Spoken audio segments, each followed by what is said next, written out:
Hello, everyone. Welcome to episode 47 of ZK Live. It is Sunday night. We're going to be doing a Q&A. I just got finished carving pumpkins at my mom's house with my brothers.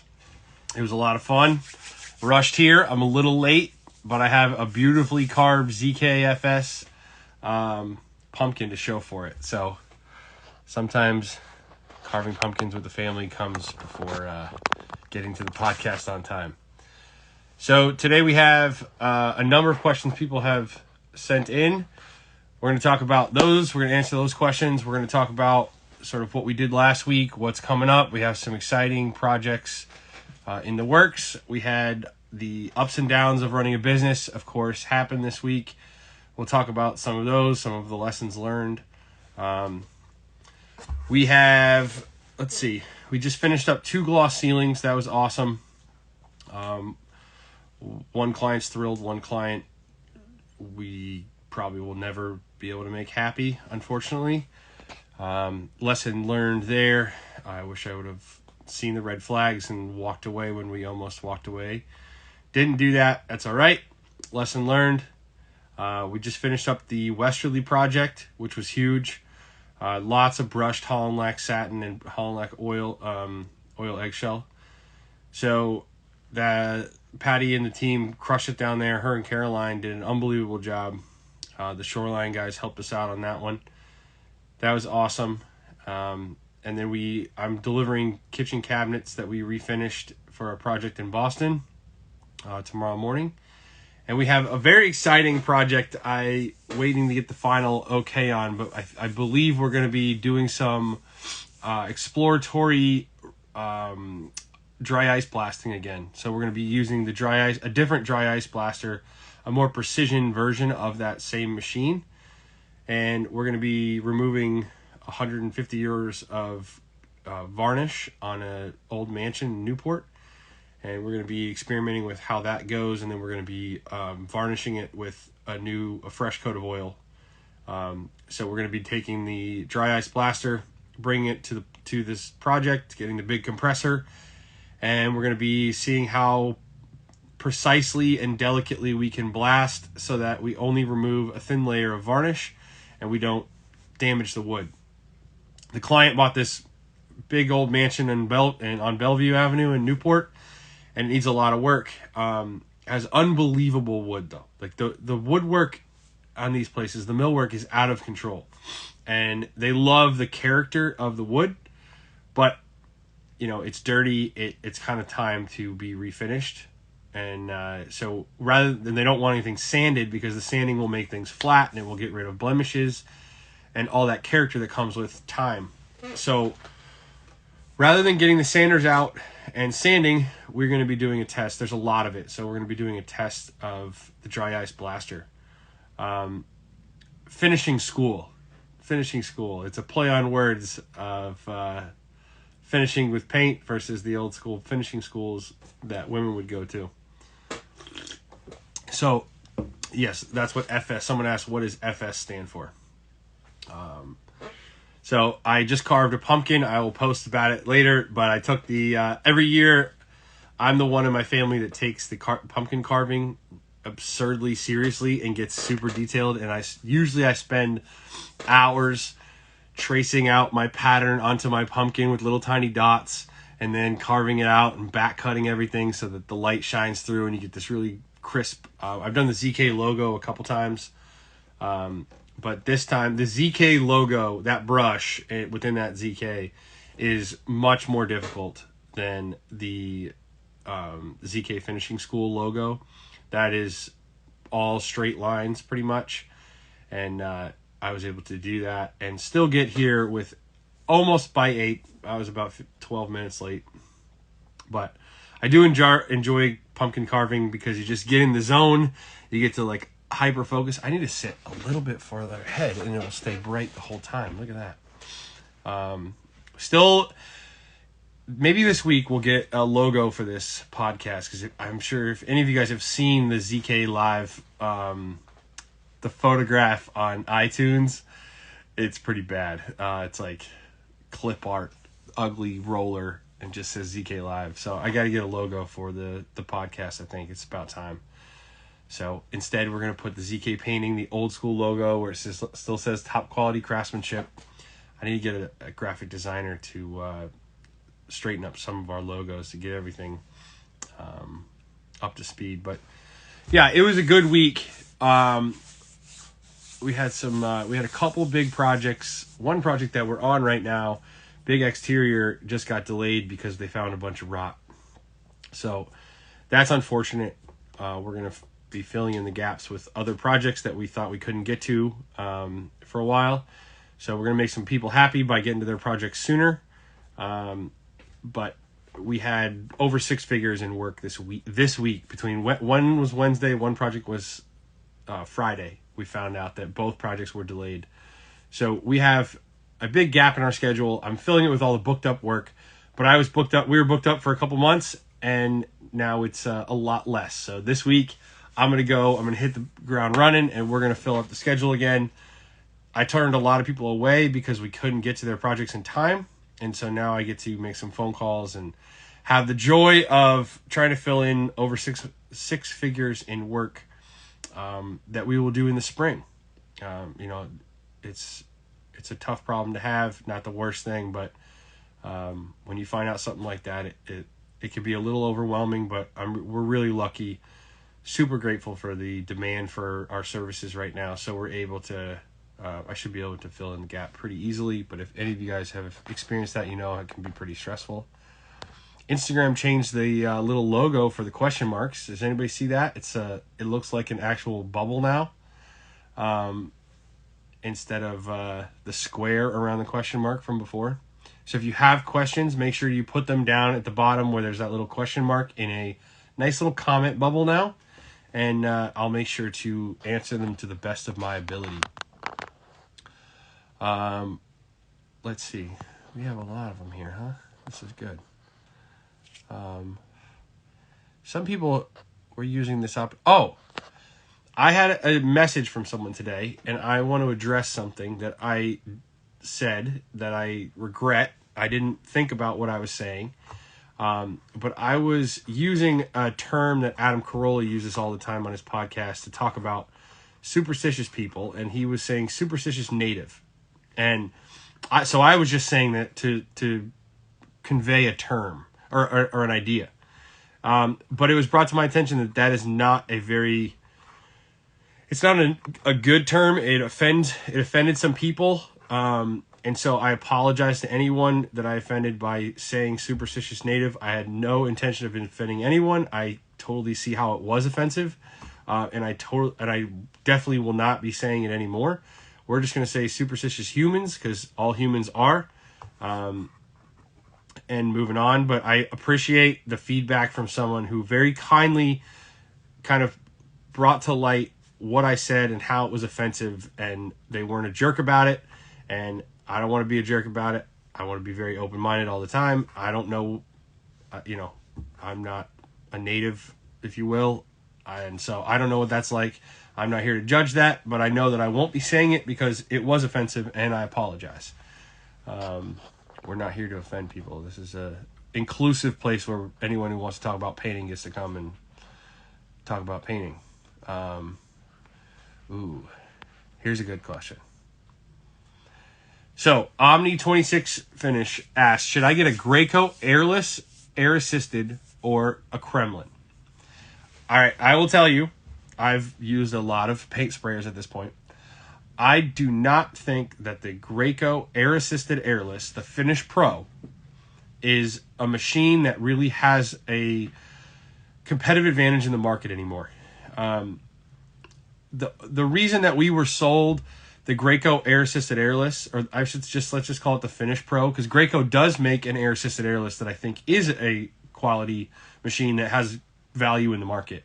But the Finish Pro is an airless pump, as we all know, and it has a small, very undersized compressor that runs to a nice gun, a G40 gun. And I will say that I do not believe that machine is a good value in the market.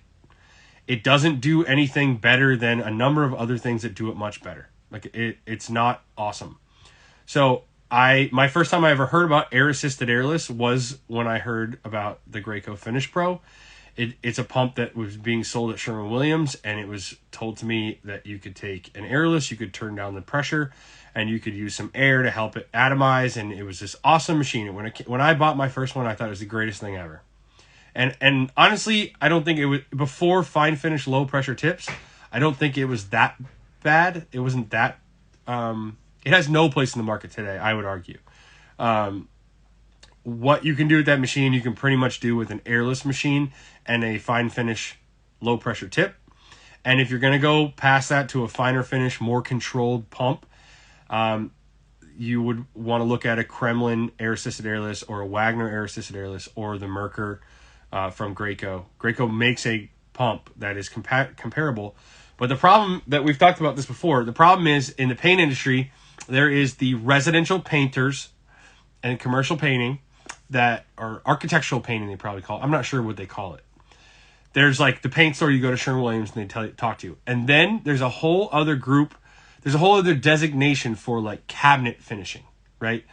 Graco has a division that sells, airless pumps. And then they have a whole separate division. They're in competition, if you will. They don't communicate well. They're not the same salespeople. It's a different thing that sells those air-assisted airless pumps, the Merkurs, I believe they're pronounced. I'm not sure how you pronounce it, but that pump is it's run off of air. It's a piston that's run off of compressed air, and then I think it has a G15 gun with it, and that is a true air-assisted airless, and I would say that that competes with the Kremlin Air Mix, and that competes with the Wagner gun. Now, the beauty of what makes the Finish Pro sort of obsolete or doesn't fit in a space very well is those other pumps that we're talking about. An air-powered piston pump is, you can very precisely dial in the fluid pressure. So, and it's comfortable running at low PSI. I can dial the Kremlin or the Wagner into 420 PSI and can get consistent fluid pressure at 420 PSI, say. When we sprayed our last two gloss ceilings, we were spraying at about 700 fluid pressure, PSI of fluid pressure. Now, if you were to take a Finish Pro and dial it into 420 PSI, I'm not sure it would even kick on.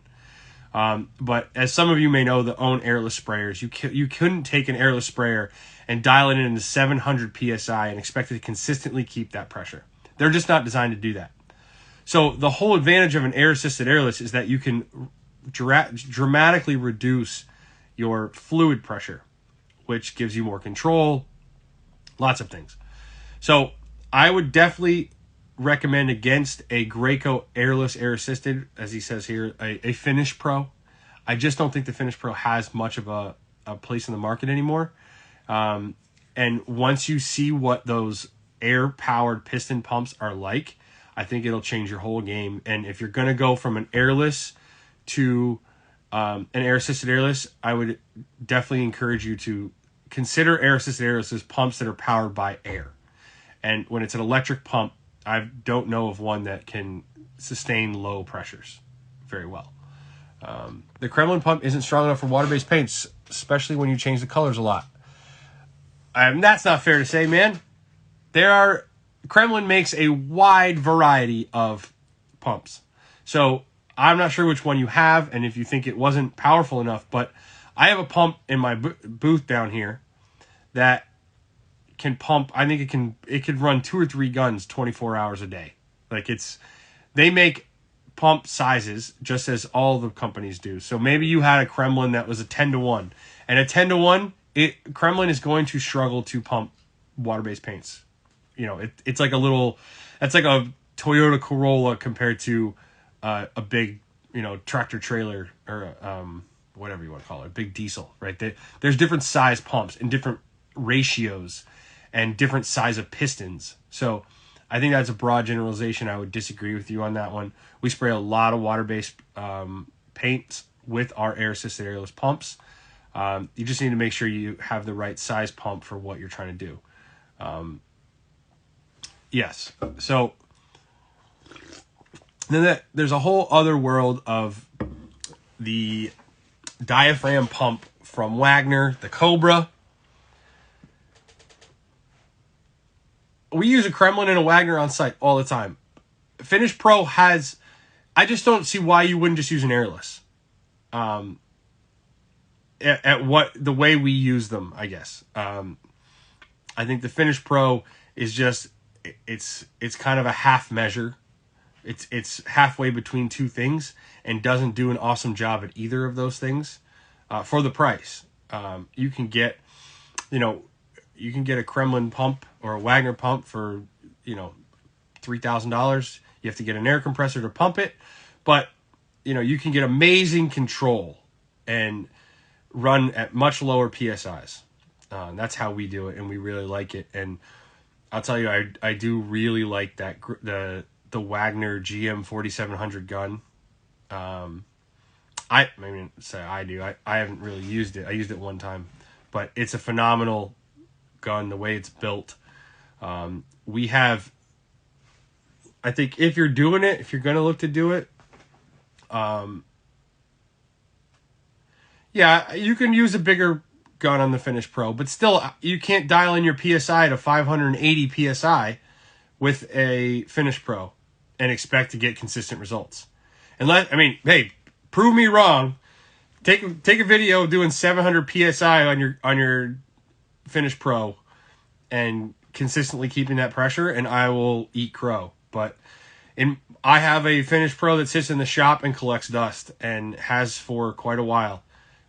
I just don't see it as a machine that adds a lot of advantages over a regular airless for half the price or a true air-assisted airless for a little bit more money.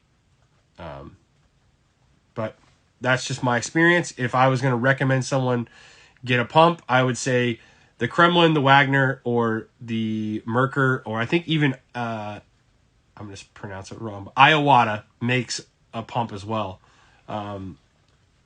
If I was going to start from scratch, I would probably go with the Wagner. I would go with the Wagner. The Wagner is pretty impressive, I have to say. That gun having no wearable parts, the ability to turn the tip around and clean it out. It's not like a reversible like that, but you can take the tip out of its seat. You can flip it around, put it back in, and then pull the trigger. Lighthouse Painting Company said, I just jumped on the Seltzer water train. Holy heck, I've been missing out. Yes. This is my last Seltzer. Carney just picked up like 8 cases on Friday, so we'll have more next week. But I crushed Seltzer. But there's a lot of Kremlin pumps. So you have to, when you talk about a Kremlin pump or even a Finish Pro, there's 2 sizes there. Or the Wagner Cobra is obviously an amazing pump, but it's like $5,000 just for the pump. The Kremlin, there's a number of sizes of Kremlin. So when I talked to the experts before I bought my first Kremlin, I talked to a guy who owns like 8, Jekko Finishing, who's been on this podcast. And he was talking to me and he was saying, like, you can tow a trailer with a car, right?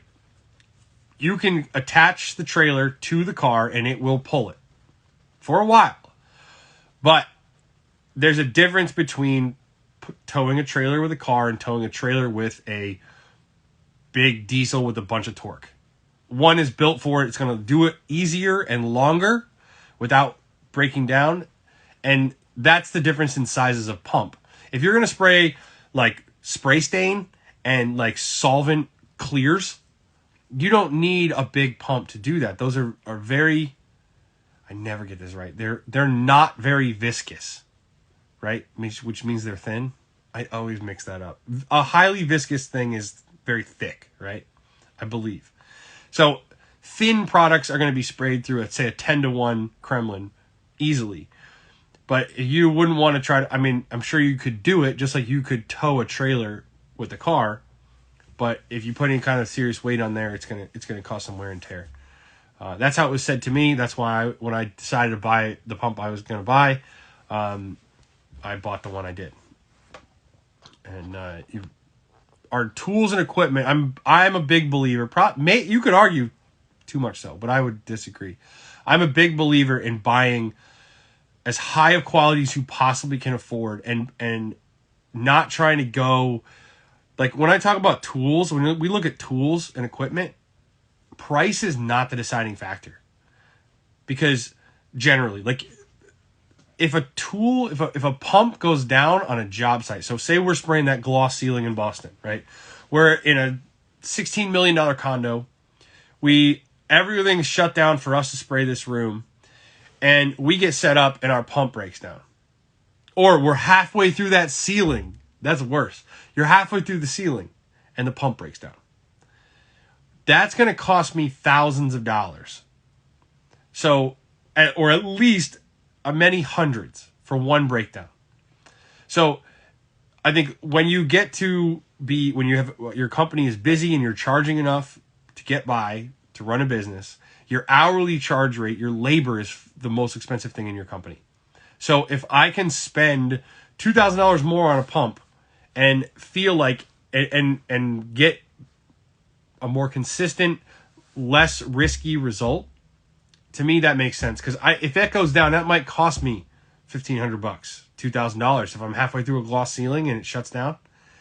It could cost a lot. So we always try to look at tools like that. Like I'd rather spend more and know that this is a little overboard than saving a few $100s and being a little underboard and then having it burn out on a project midway through.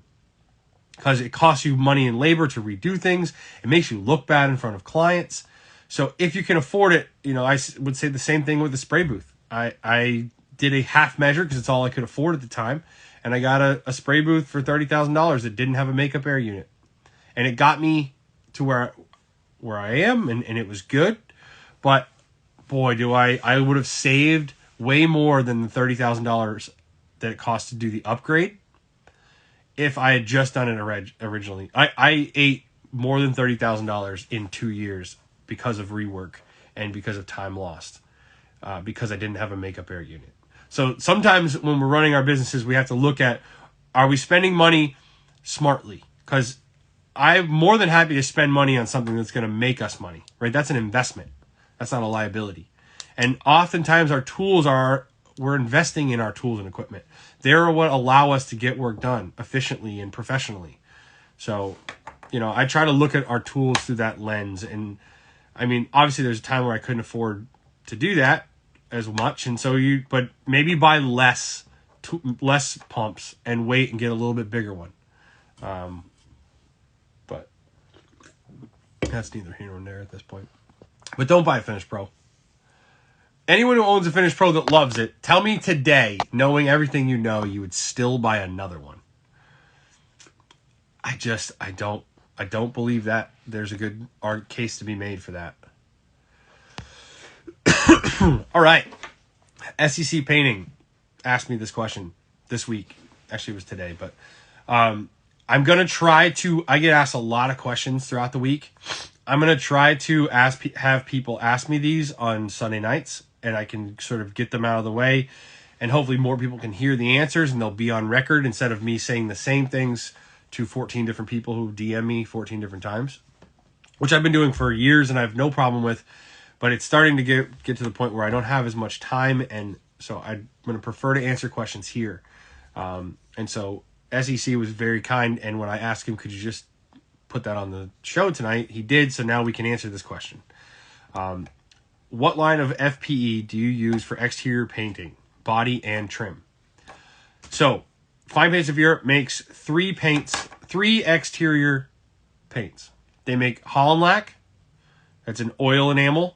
That comes in gloss, what they call Brilliant, comes in gloss, satin, eggshell. They also make Eco, which is an alkyd acrylic. That's an exterior rated product that comes in gloss and satin. They make a little known product that I just bought, 20 something gallons of for the project that we just got delayed on. But they make a little known and little used product called house paint. Just that, house paint. Fine Paints of Europe house paint. That's what we're going to use on the siding because it's stucco or drive it, So we want it to be breathable. Like the Eco is going to be a true enamel. It's going to, anytime we have a situation where we're worried about moisture and trapping it in on, like, say, siding that should be breathing, like on clapboard siding, I would probably put house paint over Eco. You can call Fine Paints. They will give you a better description.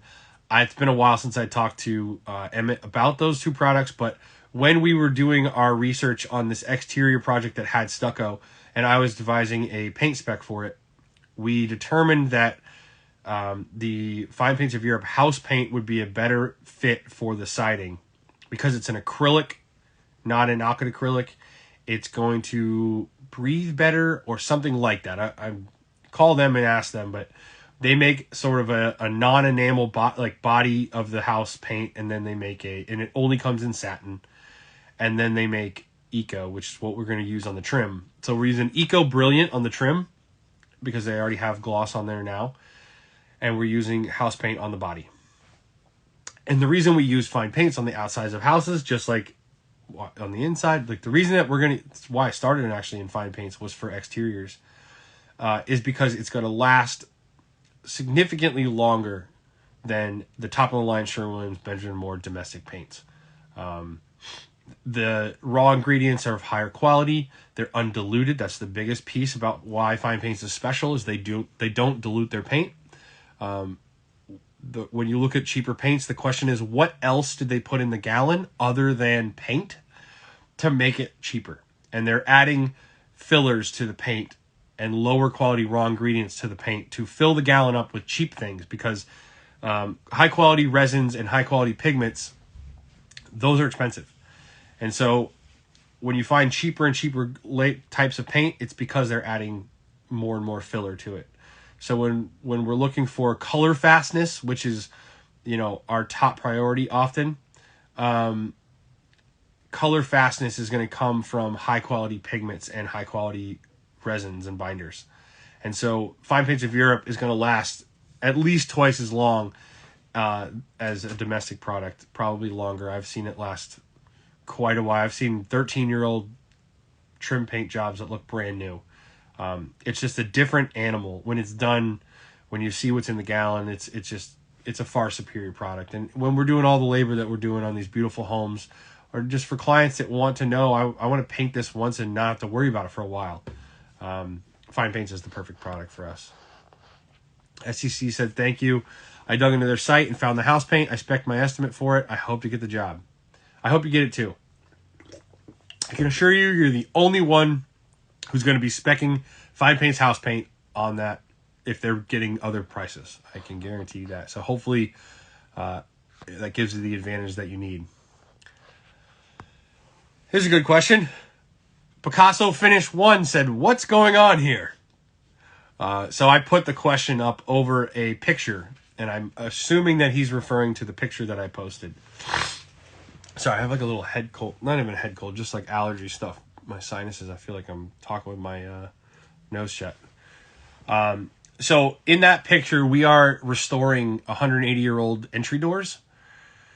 So in order to put a Fine Paints of Europe high gloss finish at the level that we want to do it and the client wants it, we can't build a perfect, we can put the perfect paint job over a weak foundation and it's going to crumble eventually, right? Because with paint, whatever's underneath it, it's only as good as its base layers. Same thing as like when people ask about like if someone puts water-based paint over oil trim and doesn't prime and scuff properly and you don't have that adhesion, there's nothing you can do over the top of a poor paint job that's going to fix it. You have to get it down to a solid foundation.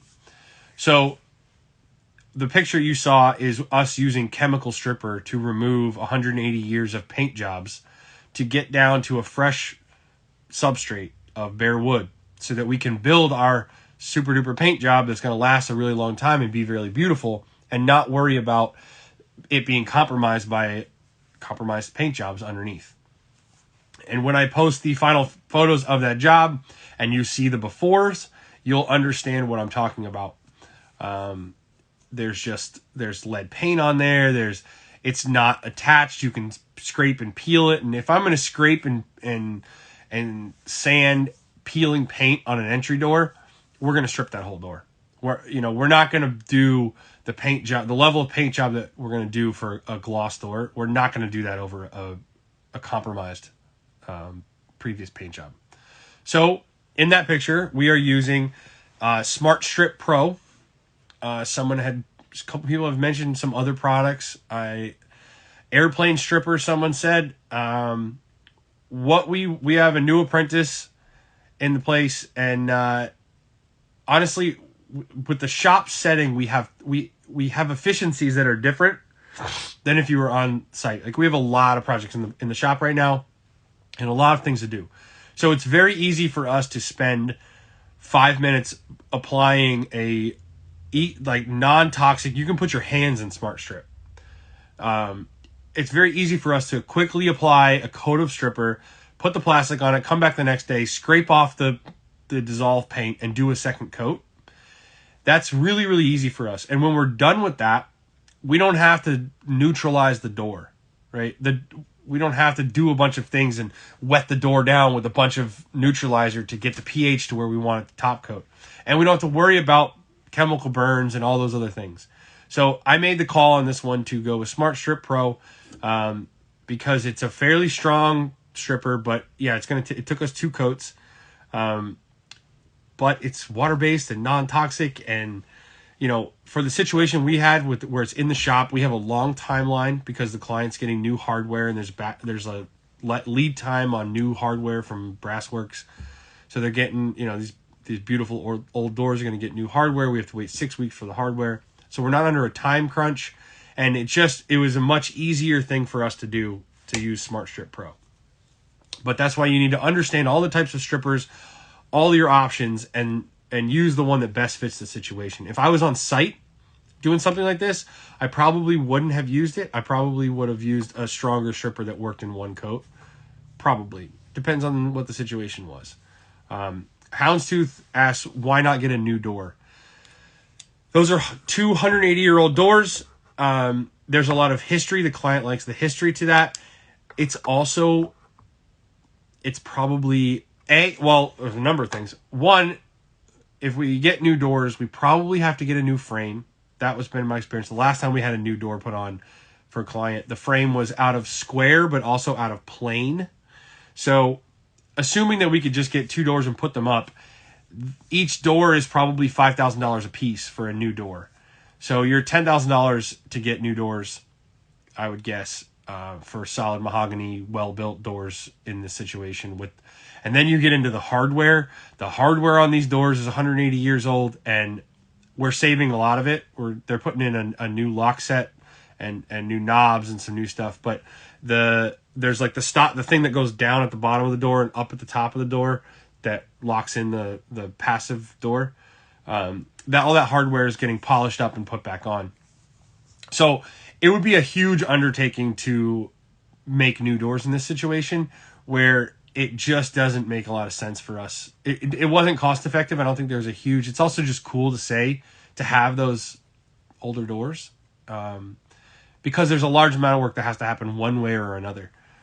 So this way it's safer. I will say that we are contemplating doing something I've never done before on this project, and we're going to be, I'm waiting to hear back, make sure everyone's cool with this, but I'm pretty sure this is what will happen. We are going to strip those doors. We're going to start building up coats of primer. We'll probably get a couple coats of primer on. We'll get some filler rounds in. We'll get them up to speed. And then we're going to take them back and have them reinstalled with the new hardware. Because the new, those old doors have these like big, crazy brass metal boxes that go inside of them with all the locking mechanisms and stuff in them. So the new one that's coming for this door, I believe, is like 2 inches shorter. So we need to put a Dutchman in and fill that gap. And so we're going to need to fill that gap. And then when we took those doors off, we're very, very conscientious now before we take old doors off or any door off. Cabinet doors, we should do the same thing. We do the same thing. You want to look to make sure the reveals on all the doors are even and nice and where you want them to be.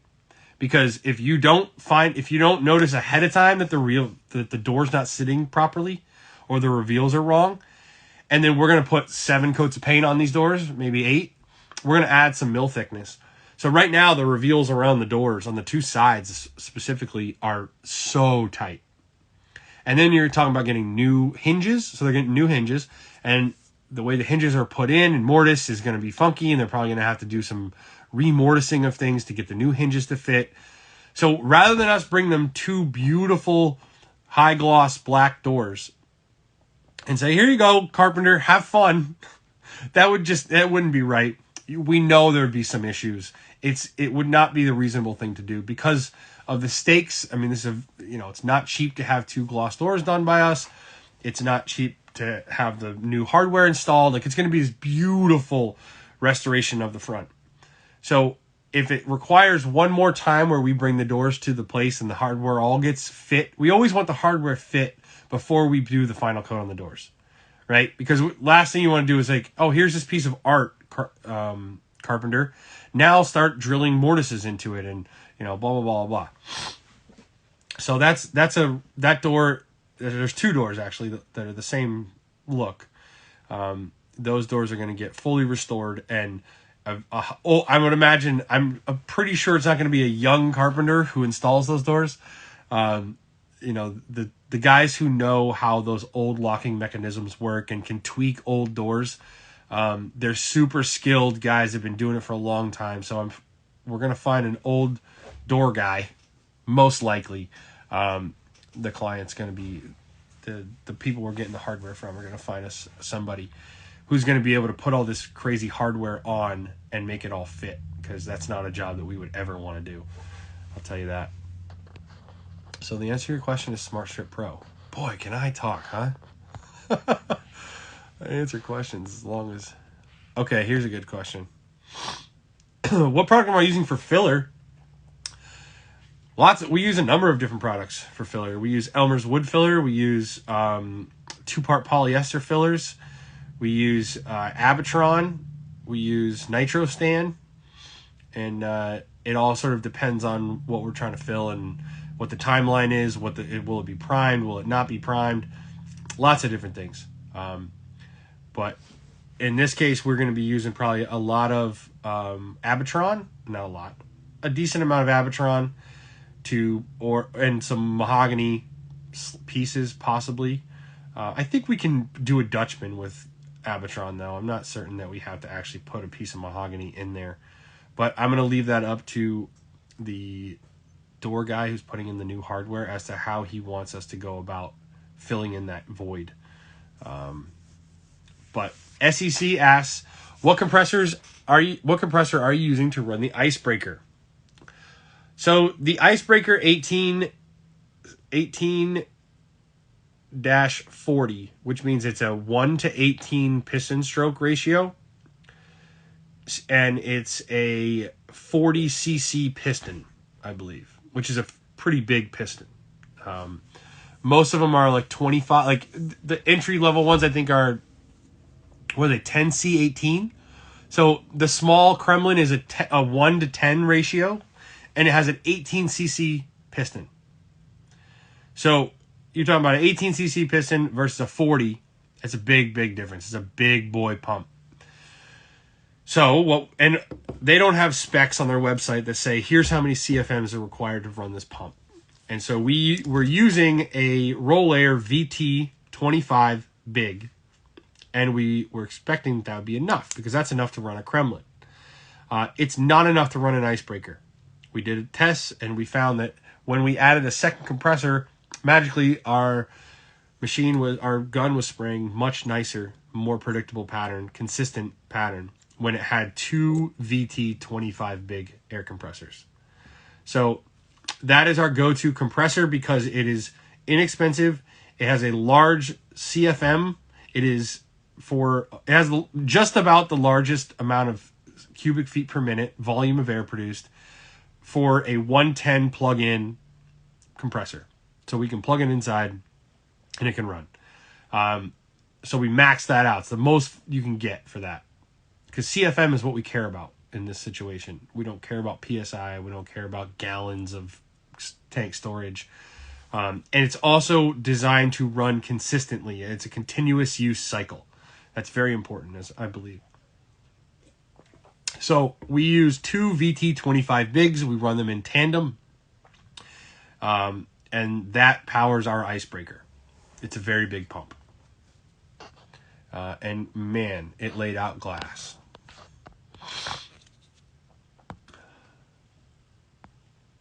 Let's see. Oh, here we go.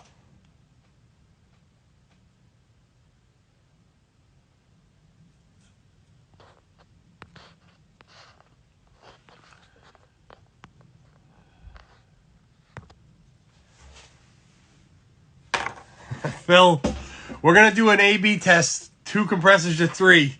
I'm suspect. I don't know if 3 is going to change anything, but we're going to do testing because that is our motto. We are testing everything all the time. So Wild Acres Construction said, what motivates you to share so much of your knowledge with us? A lot of things.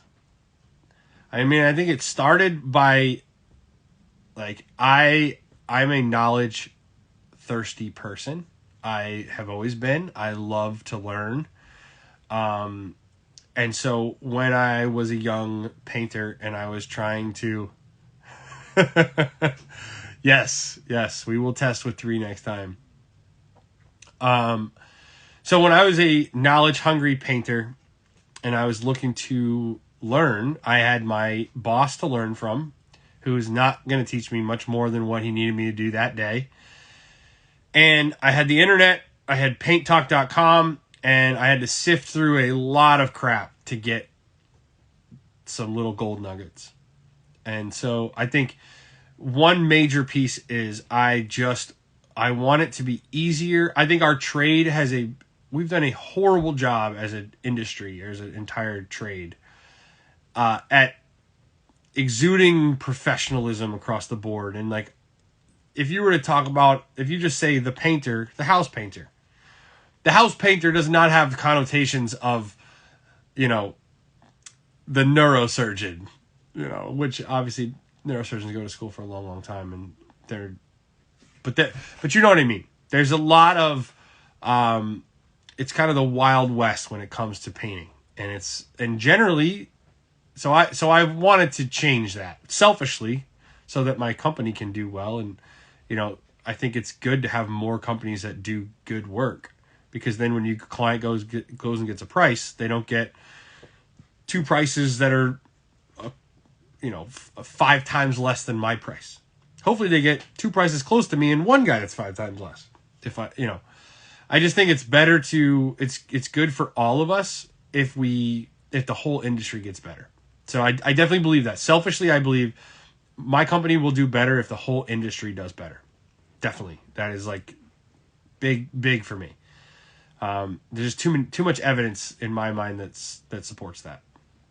And also, I think that my company is really good. Like we add extreme value to the market, right? I think we have great built-in competitive advantages in our model that makes it so that if I share my knowledge, it doesn't hurt my company. I believe it helps my company because I have a fit company. I believe if I was not adding a lot of value to the market and I didn't have a lot of built-in competitive advantages, and I had a lot of holes if we had a lot of holes in our game, I think that in that case you start to worry a lot more. When you're in those situations where you're not awesome, you're more worried about sharing. And so a lot of sharing has made me, there's a lot of this social media stuff makes us a better company. There's no question. Like the fact that we are I'm going to talk to you every Sunday about what's going on. And I talk for hours on here. There's hours of stuff you can all hold against me later. That makes me better, right? There's no hiding. I don't think I don't like the idea of hiding and like keeping my knowledge hidden. If I thought my company had a lot of holes in its game, I could see that I'd be much more incentivized to not want to share. I also selfishly have a lot to gain, I believe, from sharing my knowledge, right? We've grown a following on social media, and I think I would attribute a large amount of it to being very open about sharing our knowledge and about documenting what's it like to hire us, how do we think, what are the things that we're doing. Those things help other people, but they also give us social proof. I think I might actually be using that term wrong, social proof. I think it's actually a little bit different, but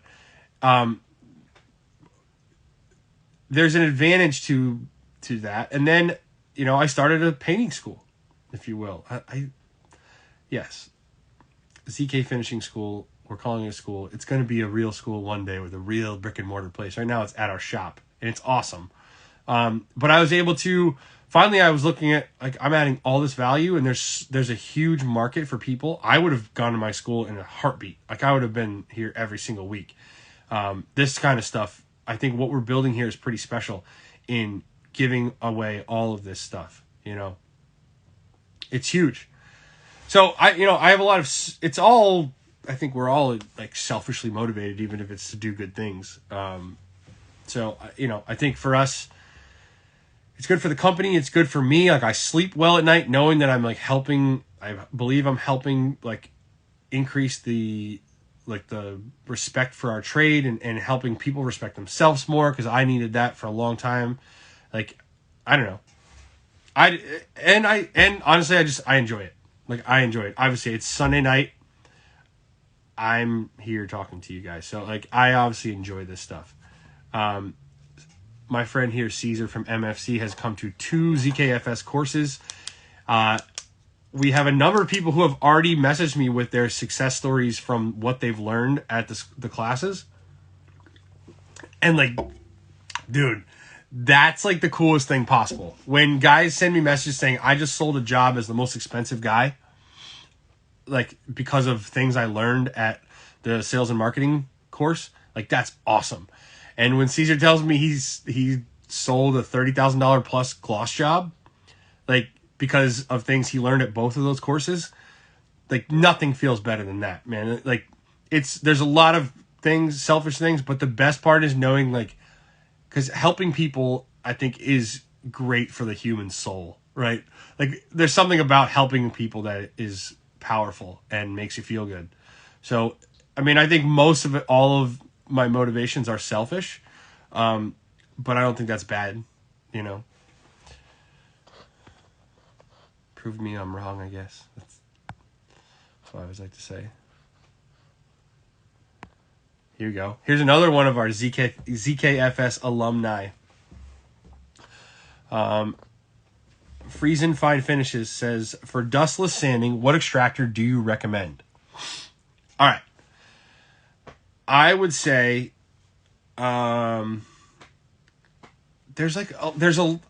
these types of questions are tough because there's a lot of parameters that would determine what I would say.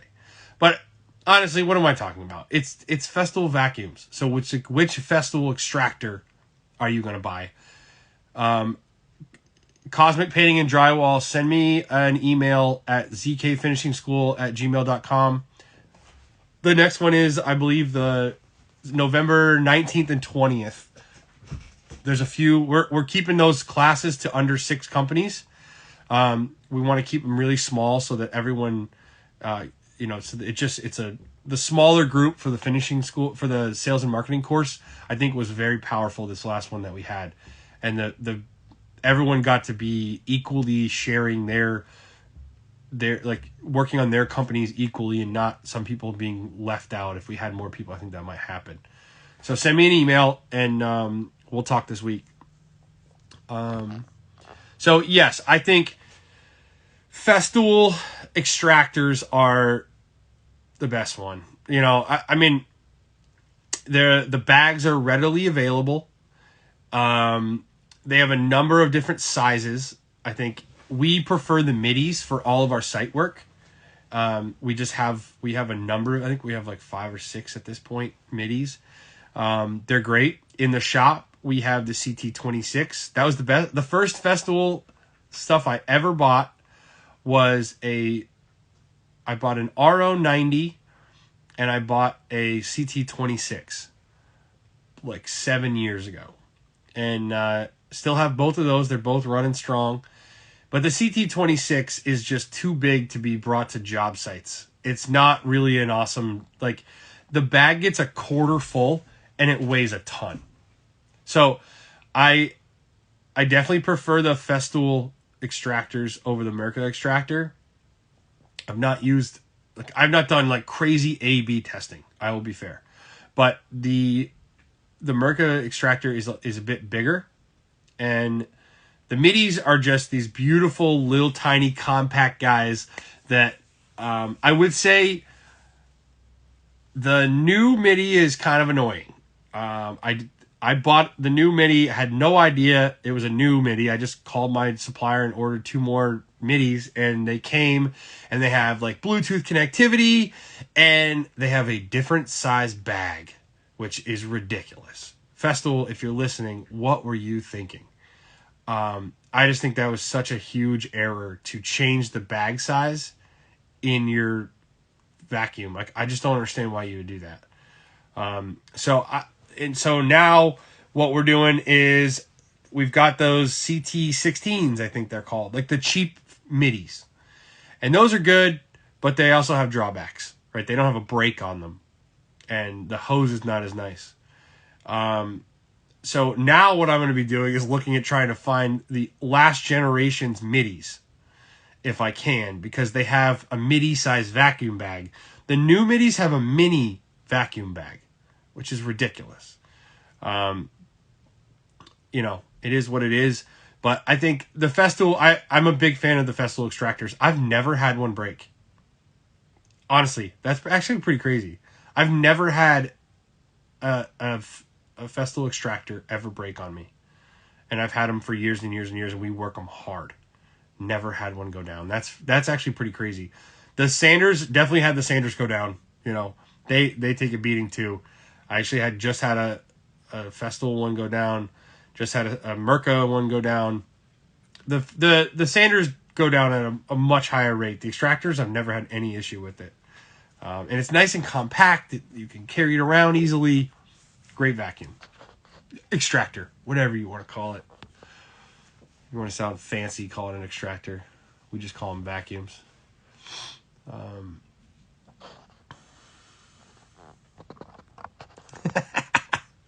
My man, Beach Goth. This is another ZK Finishing School alumni. Water quality for water-based scenarios concerning avoidance of contamination, or is that crazy talk?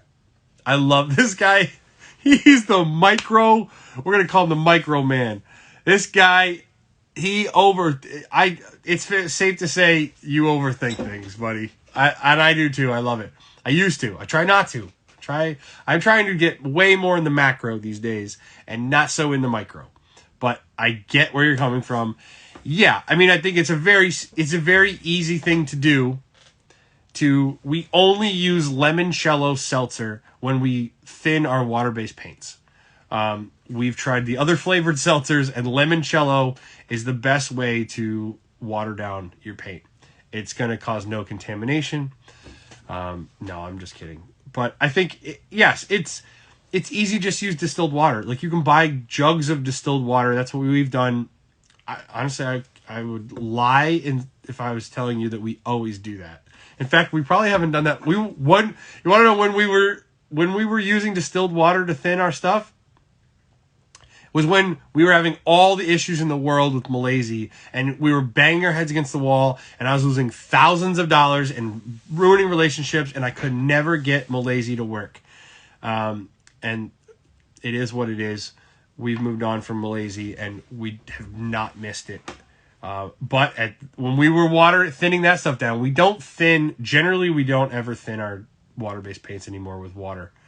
But when we do, like John said, we do R&D and we use seltzer. I'm just kidding. We don't use seltzer. Although it would be fun to make a little video where we did thin things with seltzer. But yeah, I mean, like, anytime you can control contamination, you should. And if that is as easy as buying distilled water in a jug instead of going to the hose at the job site, then do it. Have we been thinning lots of water-based paints with the water from our faucet in our shop? Yeah, we probably have. We don't thin water-based paints very often with water, though. But I think there's nothing wrong with using the highest quality water from the French Alps. Make sure it comes in glass bottles. But no, I like where you're going there. You want to control variables, and getting water, if you're gonna thin it with water, getting water from the tap at the job site versus bringing in a jug of distilled water, I think, yeah, we're gonna use distilled water all day, but we don't thin our water-based paints generally. You know when we have to? I'll tell you when we have to, and this is where I really want to get away from it. But when we use our turbine units on site for vertical stuff, when we use the turbines still need sometimes to be to be thinned out a little bit.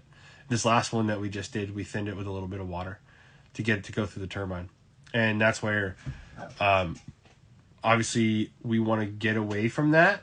But sometimes, like, I mean, turbine units have a huge advantage where you can show up with like a plastic crate and like everything you need to spray is in it and you're done.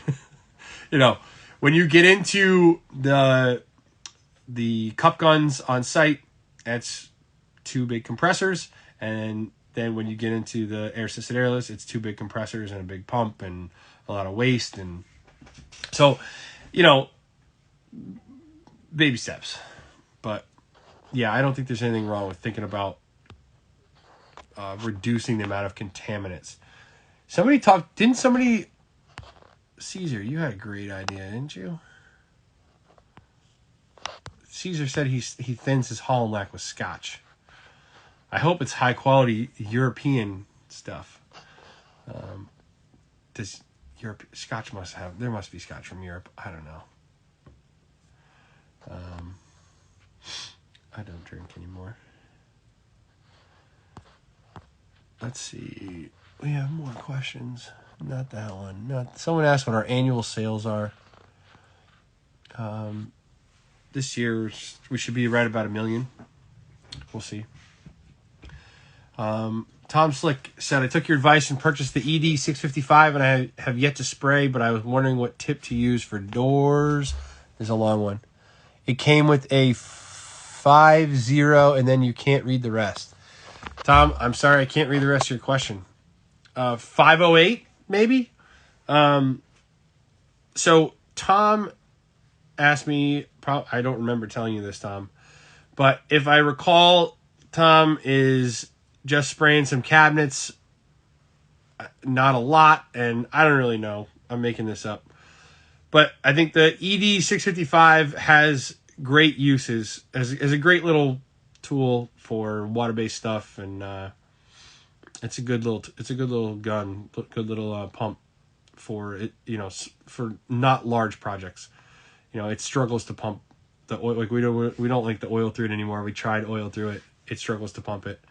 You wouldn't want to spray a whole house worth of trim with it necessarily, with thicker products, but it's a great little pump. And so I would always try to use smaller tips, especially as a novice or a beginning sprayer, not an expert sprayer. But even all the experts, like, we're all trying to use the smallest tip that we can control and still not take forever. So if you're spraying a cabinet set, like, the difference between a 208 and a 408 to spray that cabinet set might be, I don't know, 3 minutes.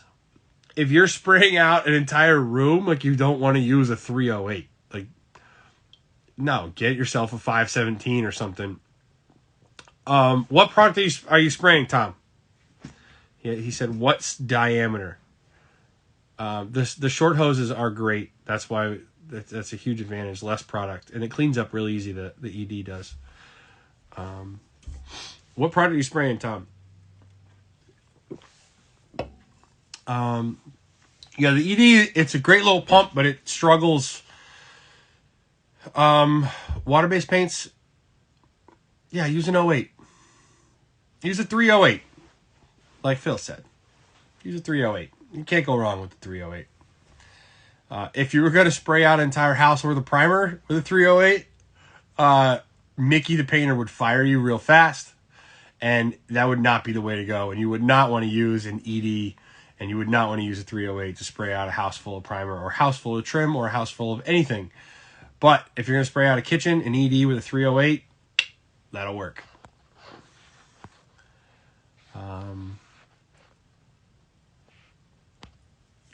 My man, Mr. Micro, concerned with moisture, use of dehumidifiers. God, I used dehumidifiers on a project a long time ago. I can't remember why. I can't remember why.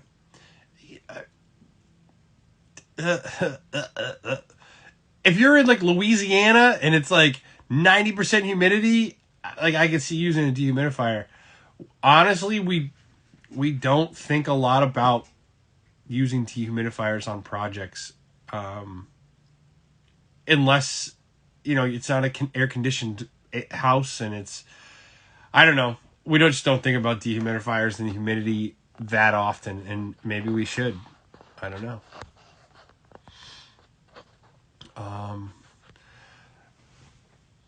Oh man, let me think.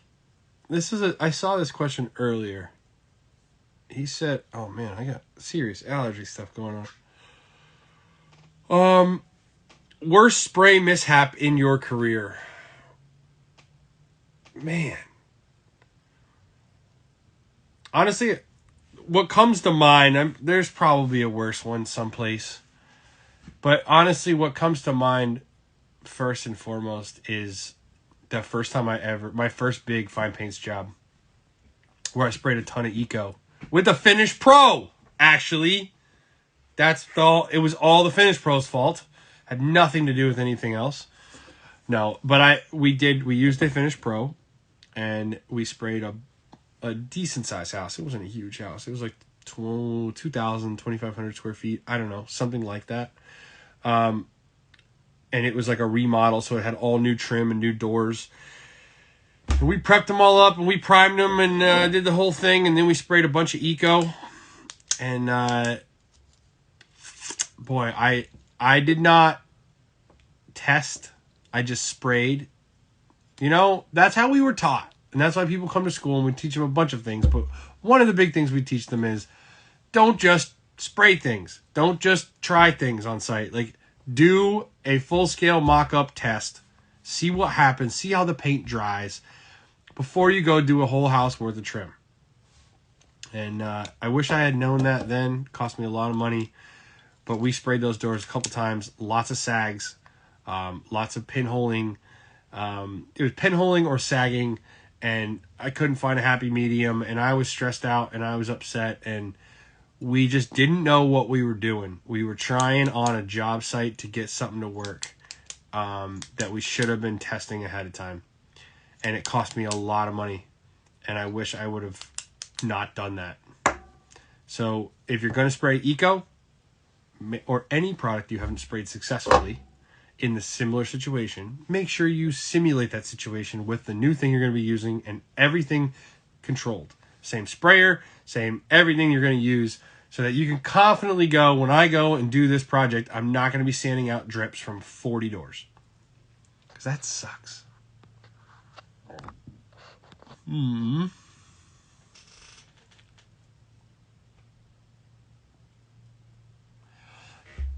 Color Scheme said I would try an 11 tip, not the highest end, still fine, but throws a little more on there.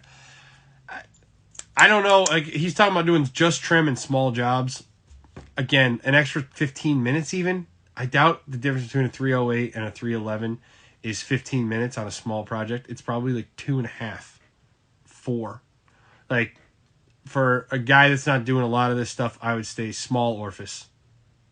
There's just like the risk reward.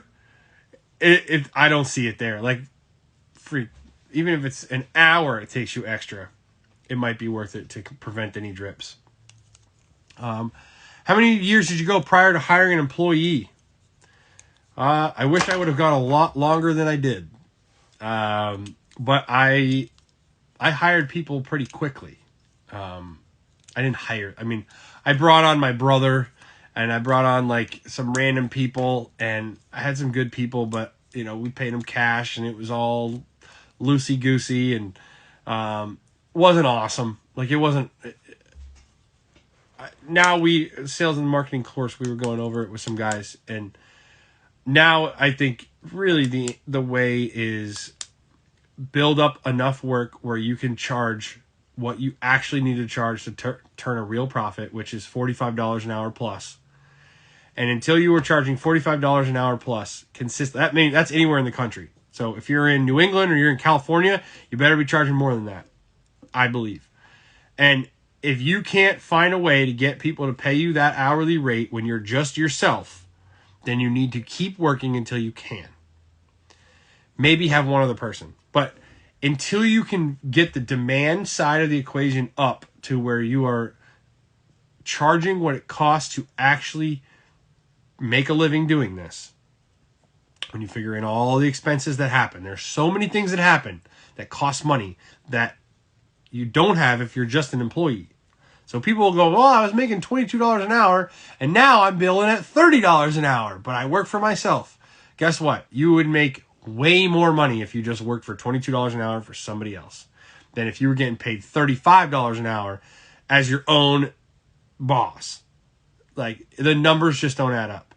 So step one is get your numbers up there. Get your charge rate, your hourly estimating rate. I'm not saying charge by the hour, but when you estimate how many hours it's going to take me, 100 hours, multiply it times 50 instead of 35, and give them that number. Guess what? You're going to need to have more people who want you, potentially want to hire you, so that you can lose more jobs to stay busy at that higher rate. If and when you have plenty of work at a $45 to $55 an hour charge rate, and things are going well, now you can start to hire somebody. Because now you can afford to put them on the books. You can afford to all the stuff that's going to happen with having another person there. And if you're charging $35 an hour, guess what? You need to be paying that person like $11 an hour. And even then, I wouldn't recommend doing it until your hourly rate's higher. But you can charge a higher hourly rate. Now, we should all be marketing. Everyone needs to be marketing, whatever that means. Yes, John. And that's what I mean. Like, we have to be fit as companies. We have to be fit. Why is someone going to want to hire us? Like, we better be good. Right? And that's how you get your hourly rate up, is by being so good that a bunch of people want you. And so but supply and demand. There's only one of me, and all of you want me, so who's willing to pay me the most? Is kind of the equation. And once that gets to a point where you are doing well financially, now bring on more people. Because if you're not doing financially by yourself, I will tell you right now, you're going to do worse when you bring somebody else on. You're not going to do better by bringing on more people if you're not doing well by yourself, generally. Now, if you have large overhead, that might change. If you have a shop and you're by yourself, like, yeah, the math is not going to add up. I wouldn't think. You have to be real high. But just be careful.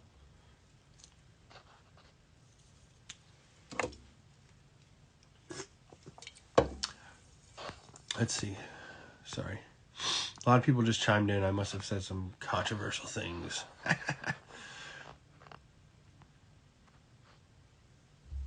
Oh, yeah. So that's back to my point. There's a bunch of time, like why it's cheaper to just why you'd make more money at 22 an hour versus 35 an hour working for yourself is you have to look at all of the hours you're going to spend now that you don't create any revenue. Like Benjamin Prue said, the hours, he said, yeah, especially considering there are hours of time spent selling, setting up jobs, as well as doing administrative tasks you aren't making money for in an hour. Excuse me. Yes, you are going to be spending many more hours to make the same take home, you were at $22 an hour if you're charging $35 an hour for your work. Your actual take-home hourly rate will be way less than $22 if you are trying to run a company charging $35 an hour. You're just going to work your butt off and not take much home. So be careful of that before you hire people. I think people are way too quick to hire people, and they don't have a clear idea of what this company is. Why are we doing what we're doing? Why would someone hire me? What makes me special? It's like, no, I just paint things. It's like, dude, I know that's how I got into it. I'm not saying that you can't do something by just being a guy that just paints things and like lets the world tell them what to do and floats around based off of whatever people want to do to you. But if you want to be successful, if I wanted to be successful in business, I could have gotten to where I am today much quicker had I just understood some of these things and not had to learn every freaking mistake the hard way. Someone said this is what I'm here for. Curtis, you should come to sales and marketing class then, because we go deep on this stuff. Oh, water for cleaning your pump? Oh, man, now you're really going. I should have known that you were going that deep. I have never thought twice about contaminated water. I go to the sink, I go to the hose, I clean out the gun, and I don't know, man. I've never bought distilled water to clean my pumps. I think that might be a little too deep. Unless you're running into issues and you're trying to figure out all the things that are causing your issues, but I just wouldn't spend a lot of time thinking about that. Yeah, man, I don't know. I wouldn't think too much about some of those things personally. But I love thinking about it. Someone said the truth is you're going to have to start discriminating neighborhoods if you want to make money. I've stuck to mass market painting. The money's not there. Go to rich areas, dress up. I will disagree with what you said, but the words that you said, I know what you mean, but I don't think neighborhood. I don't think you can discriminate by neighborhood. You can't discriminate by age, race, sexual identity, creed, religion, lack of religion, any of those things. We have done projects for clients in $200,000 homes in a neighborhood where, yes, most of the people in that neighborhood would never pay me. But that client that lives in that neighborhood valued quality painting and were willing to pay.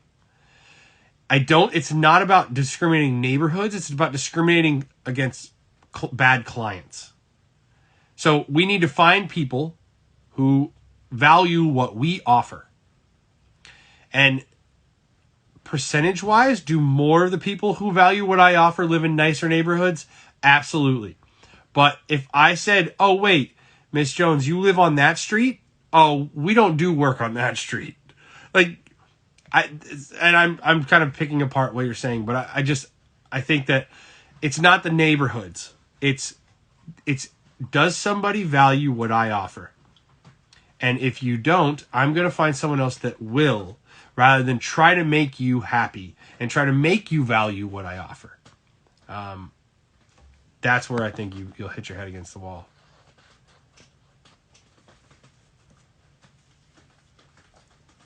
Yeah, John said at $22 an hour, there's no chance for loss. If you're making $22 an hour on the books, working 40 hours a week, whoo, your stress is low, baby. I envy that some weeks. There are some days where I'm like, man, I just wish I could go home and not have to think about work. You know, it is what it is. But you're going to make your money. And when you go out on your own, I talk to too many people who are happy making $35 an hour now because they were making 20 before. But there's a lot of hidden costs in there. So be careful.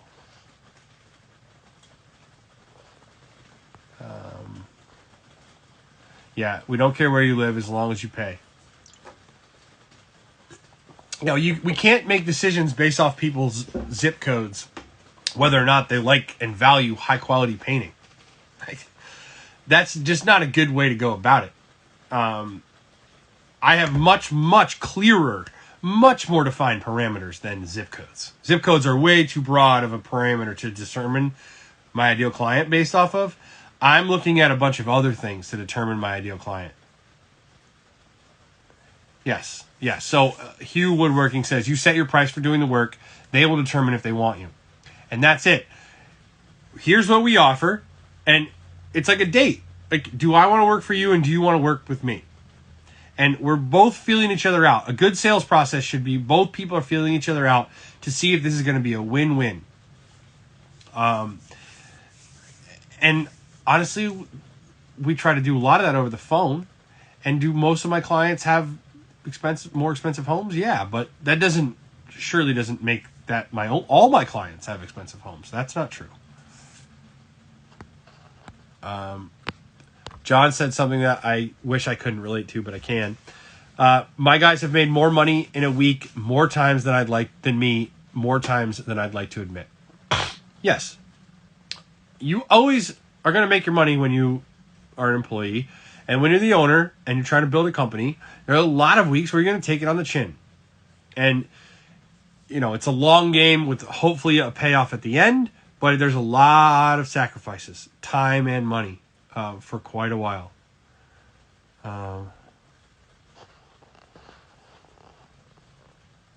If you want the client, just convince them why you need them. They need you. Yeah. All right. It's about time. This is a fun question, John. You brought this up at the perfect time. How far out do you keep your schedule booked? We've been at about 6 to 8 weeks in a perfect world, we'd be 6 to 8 weeks all the time.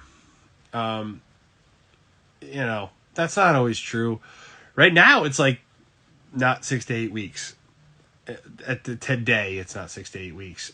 I'll fill it in, but it was more than 6 to 8 weeks until we just had a bunch of work get delayed because of rot and because of holiday stuff that came up. So, but I think, when you get too far booked out, and I'm really wrestling with all this stuff, but when you get too far booked out, now it's like, all right, probably gotta raise your rates. Like if I get more than 6 to 8 weeks out, I need to raise my rates because I'm not looking to hire more people. That's the equation. And because I'm not looking to hire and add more people to my team, as more work comes in, I need to raise my prices because so someone said he's booked out for 3 months. In the next 3 months, work's going to come up. And, I think all the best companies, all of the best companies are, 2 weeks, 3 weeks that they're out. That's it, right? They're running efficient organizations, right? There's not lag like that. They can take on a project in 3 weeks. That gets you a lot more projects, right? But those are machines. Those are companies. Those are efficient machines that have faucets. And they can go over, they can turn on the lead faucet. And then they can turn that off a little bit. And they can turn on the production faucet a little bit more this way. The owners of those companies are playing with little dials. That's how they run their companies. That's a company, right? Most of us are not at that stage where we can just dial a couple things back and get in 40 new leads this week or dial it back down and maybe not have as many. And so I think that based off of what I understand, the best, most profitable, most successful painting companies are running a much shorter lead time or booking. They're booked up much less than, for small companies. I used to say I was on a podcast. I said I want to be booked up for a year. But I don't think that's the best way to run a business. I think that I would, at this point now, I don't want to be booked out a year. I think I want to be 6 to 8 weeks, and I want to be able to raise my rates in order to get, if I raise my rates, I'll get there. If I get booked out 4 to 6 months right now, it means that my prices are too low. There's a lot of demand. I only have so much supply. I got to raise my prices again. But it's a tricky thing managing schedule because sometimes projects, a lot of the high-end custom stuff we're doing, we just did a project, that gloss ceiling, that we just finished, we were supposed to start that job a year ago. I looked at it a year and a half ago. What do I do there? Right? What do I do when the project that I book, we like booked it with the client, and then we weren't able to start the job for a year after we thought we were going to, because the building was delayed. Like, so there's the custom world makes things difficult. But you also, you don't want to have no work. So I get the like superstitious human. See, I'm going to be better. That like superstitious, like, or like one time I didn't have work and that was really painful. So now I'm going to be booked. That's why I can tell you right now, that's why I did that. Like I said that, like it was really painful to not have work that winter. So now I want to have a 6-month book of work. Well, that's not a good reason to have a 6-month book of work, because it was really painful one winter. The reason should be because it's more profitable to have a 6-month lead time than not a 6-month lead time. I'm trying to think way more in terms of, is this the most profitable way to run a business? Because that's the whole reason we run businesses, is to be profitable. I don't know. Got to feel that pressure though when you get a gap in the schedule to fill. 100%, man. I'd be lying to say that I wasn't stressed out a little bit. I have a lot of faith that we're going to be okay. I have a lot of trees I can shake. We'll figure it out. But when a huge gap all of a sudden appears in your schedule, it makes you worry, for sure. So that is, again, why having a fit company, why having all of your systems in place and knowing that you can bring in more work and you have ways to do it, that you're not just passively waiting for the world to come call you. Those are all the things that we need to do as business owners, is build businesses. If we want to build businesses. A friend of mine I was with last night, like, he's a world-class crafts person, and he loves it. And he's like, the shop is that's what I want to do. I built this because I want to play around in the shop. He builds world-class stuff. And he's like, I don't want to like hire people to run the shop and I go do sales and design and things. He's like, that's not what I want to do. Okay, well then that's awesome. So we have different motivations, him and I. We want different things out of our company. So we're going to build different companies. So in his case, he is going to be booked up for a long time, and he's going to be very, very expensive. In the market, he's going to be absurdly expensive compared to everybody else, because he's only going to take on a couple of jobs per year. Versus build a business with 15 employees that produces more work. He's a little more price competitive. He manages from above and has a company. Like, that's one way. But some people don't want that. And fine, build what suits you. But I would encourage more people to look at the numbers, track the numbers, and make decisions based off of them. I wish I had done that much sooner. I really do. I was afraid to do that. It was all very uncomfortable to look at the numbers and to think that I was going to have to make decisions based off of,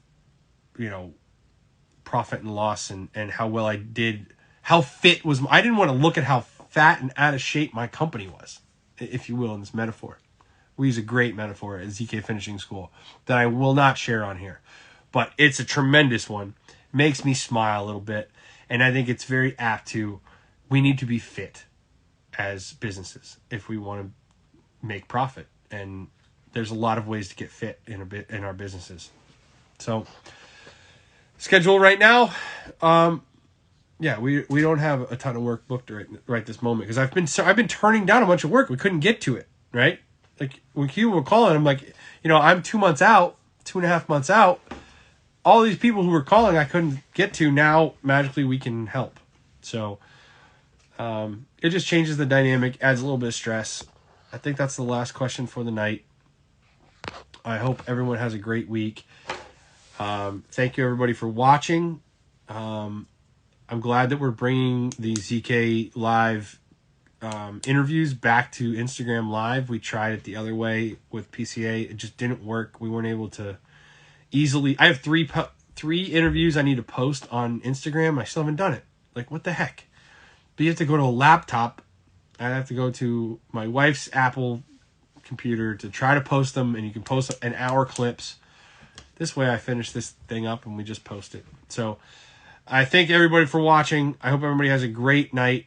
We're going to be back on Tuesday for another awesome interview. We have an unbelievable beast, unbelievable, amazing designer. Paula Daher from Daher Interior Designs. She was actually the designer on that gloss room in that gloss ceiling that we did in that high rise in Boston. She did a bunch of design in One Dalton, the new Four Seasons building, the most prestigious place to have a residence in Boston right now. She's an amazingly talented designer, has amazing clients, crazy projects, and I'm going to find out how the heck she did it. And we're going to talk to her all about her business, how she built it, her design, all these things that I think I really like interviewing people who are not just painters, paint contractors, because there's a lot of analogies to from their business to ours. There's a lot of comparisons that we can draw. And when we look at other successful businesses, there's a lot of stuff that we can emulate. And so I love to talk to people who are in our field, like they're in the architectural world, but not painters. And I think there's a lot we can learn. I would imagine some people don't love watching them. I apologize for that. We'll bring on people that everyone likes. It depends on the guest. But I think this next one, Paula has a very impressive company, so I'm very interested to hear how she was able to do it. So catch us Tuesday. Everybody have a great rest of your Sunday night, and everybody have an awesome week. Sorry, I'm tired. I'm going home.